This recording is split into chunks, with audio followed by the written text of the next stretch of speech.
Primeira dinâmica da oração é que existe uma relação entre oração e o tempo. Fala comigo, oração e o tempo. Eclesiastes 3 diz que há um tempo e uma ocasião determinada para cada propósito debaixo do céu. O fato de Deus não responder a sua oração no tempo em que você espera que Ele responda não significa que Ele não tenha respondido. Talvez a sua resposta só não tenha chegado. A Bíblia diz que Daniel está orando, dias depois chega a sua resposta. Olha para mim e pega isso aqui. Então o anjo se apresenta para Daniel e fala: Daniel, desde o dia em que você orou, o Senhor enviou resposta, mas eu fui resistido pelo príncipe da Pérsia nas regiões celestiais. Ou seja, dias depois a resposta chega, mas desde o dia em que Daniel clamou, a resposta foi enviada. Vou falar isso de novo e alguém incendiado por Jesus desse lado esquerdo vai pegar essa chave. No mesmo dia em que Daniel ora, Deus responde, mas dias depois a resposta chega. É como uma mulher grávida, uma mulher estéril que não pode gerar, pode receber a vida no seu ventre da noite para o dia, mas o bebê não vai nascer no dia seguinte. Você precisa esperar o tempo da gestação. Sabe, o fato de você não tocar ainda em alguns milagres não significa que eles já não sejam realidade. Deus já enviou algumas respostas, Deus já respondeu algumas dúvidas e inquietações, Deus já está movendo algumas realidades, Deus já está abrindo algumas portas. Irmão, eu creio que enquanto a gente está aqui, Deus já está curando algumas enfermidades, Deus já está visitando alguns ventres. Vamos, eu quero profetizar sobre alguém. Enquanto estamos aqui, Deus já está removendo do coração de pessoas projetos que Ele não se alegra, ideias que não foi Ele quem deu, mas Deus também está confirmando no coração de pessoas lugares, sociedades, negócios, projetos que é o Senhor quem te deu. Ele está dizendo: filho, fui eu quem fiz, fui eu quem abri, fui eu quem te deu. Avance, creia, não tenha medo, não tenha medo, eu sou contigo, eu estou com você. Essa porta fui eu quem abri, essa sociedade fui eu quem propus, essa empresa fui eu quem te dei. Porque a porta que Deus fecha, ninguém abre, mas a porta que Deus abre, irmão, ninguém fecha. E quem caminha com Deus sabe que é melhor uma porta fechada por Deus do que tentar forçar uma porta que Deus nunca abriu. É melhor você ter algo que Deus retirou de você do que tentar retirar de Deus algo que Deus disse que não é mais para esse tempo. Tem lugares que você amava estar, Deus mandou você sair, você não sabe por quê, mas você não ouvia conversas que Deus ouviu, você não viu coisas que Deus viu. Tem lugares que você amava estar, pessoas que você queria com você, mas o próprio Deus retirou. Por quê, pastor? Porque Ele sabe daquilo que você não sabe, Ele vê aquilo que você não vê. Talvez no seu tempo presente não faça sentido algumas renúncias, mas no seu tempo futuro elas vão fazer todo sentido.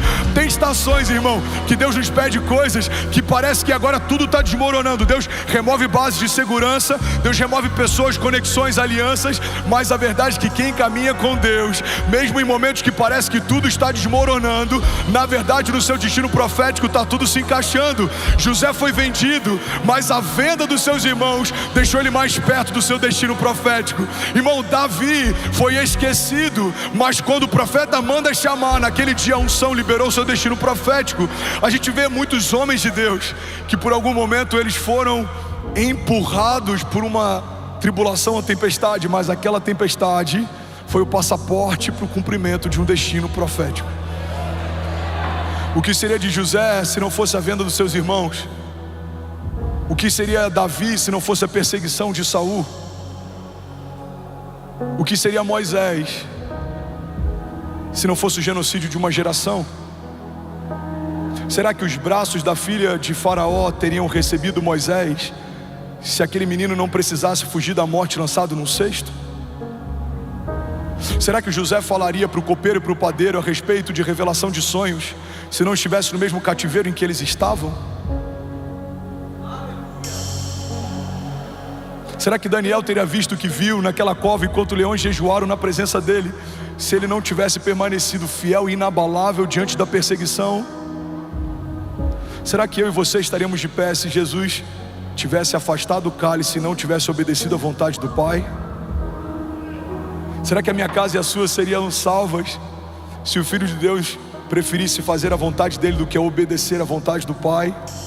Será que se Jesus não tivesse uma vida de oração, sendo 100% homem, apesar de ser 100% Deus, será que ele se ele não tivesse consultado ao Pai como consultou no Getsêmani, a nossa história não teria sido diferente.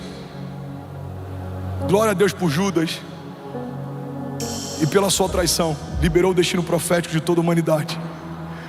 Glória a Deus pela venda dos irmãos de José e pela forma como eles passaram a resisti-lo, empurraram José para o seu governo.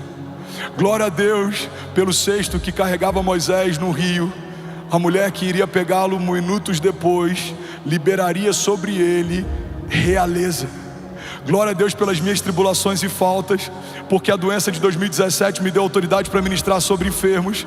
Glória a Deus pelos desafios que a gente passou quando não tinha direito o que comer, porque isso me deu liberdade para tirar famílias da rua e liberar sobre elas um destino profético. Glória a Deus pelas perseguições ministeriais e homens fortes que tentaram apagar o meu nome, porque eu permaneci fiel e o próprio Deus soprou o meu nome em lugares em que alguns desses homens não têm mais acesso, não podem entrar. Glória a Deus, irmão, pelas lutas e tribulações que, como Paulo diz, são leves e momentâneas, mas elas estão gerando em nós uma glória eterna que pesa mais do que todas elas. Glória a Deus pelos testes, porque são eles quem nos promovem. Glória a Deus pelas faltas, porque são elas que fazem a gente reconhecer o que de fato importa. Quando todas as nossas bases são removidas, a gente se lembra que tudo que a gente precisa a gente já tem. Jesus, o autor e consumador da nossa fé, Ele é poderoso para restituir o que foi roubado. Ele é poderoso para te dar o que tentaram tirar de você. Mas para isso você precisa, irmão, ouvir os céus. Talvez ao seu redor as palavras são palavras de desânimo, de cansaço, de morte, mas as palavras que Deus tem para você são palavras de vida e de eternidade. Talvez alguém perto de você vai dizer: 2024 é o ano mais desafiador da nossa empresa. Mas alguém que ouve os céus precisa se levantar e declarar: não, 2024 é o ano de aceleração sobrenatural. Nunca vimos o que veremos a partir de agora. Talvez alguém na tua família vai dizer: eu nunca vi um ano tão difícil, com tantos desafios. Alguém precisa se levantar nessa casa e dizer: não, 2024 é um ano da dupla honra de Deus. Os céus estão abertos e nada vai faltar. Vamos, alguém comigo? Não vai faltar unção, não vai faltar recurso, não vai faltar direção, não vai faltar alegria, não vai faltar saúde, porque alguém que ouviu os céus está comunicando à terra: é tempo de viver milagres, é tempo de se levantar, é tempo de fluir em dons, sinais e maravilhas. Igreja de Jesus, levanta e resplandece. Alguém comigo aqui?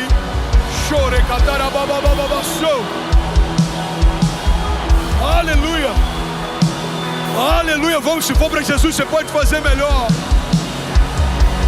Aleluia.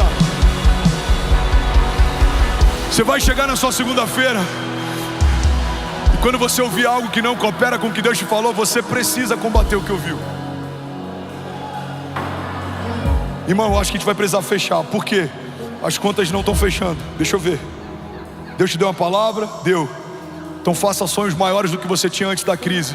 Porque se foi Deus quem te deu essa empresa, é Ele quem vai fazer ela superar qualquer tribulação.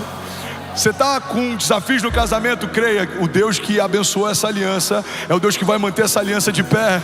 Você não vai pensar como seria se você se divorciasse. Você vai pensar: aonde faremos as bodas no próximo ano? Vamos, alguém comigo? Se alguma mulher aqui não consegue gerar, coloca a mão sobre o seu ventre.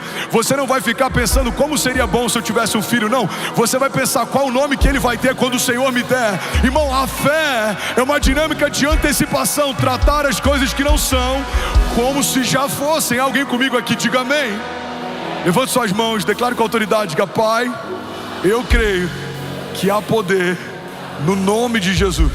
Diga: eu creio que há poder em toda palavra que sai da boca de Deus a meu respeito.